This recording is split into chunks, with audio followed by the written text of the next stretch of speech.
جب مسلمانوں کا عروج ہوا تو میں اس لیے بار بار اپنی یوتھ کو کہتا ہوں، نوجوانوں کو کہتا ہوں، وہ اسٹڈی کریں، وہ تاریخ کا حصہ ہے، وہ کوئی میتھولوجی نہیں ہے۔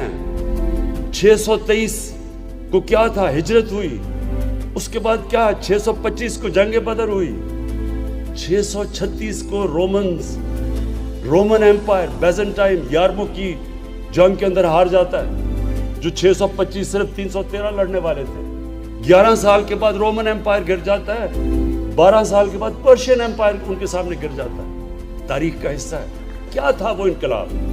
وہ عرب جن کو پوچھتا کوئی نہیں تھا، 2 سپر پاورز تھی، ایک طرف پرشین ایمپائر، دوسری طرف رومن ایمپائر، وہ کیا چیز انہوں نے کی کہ دنیا کی تاریخ بدل گئی؟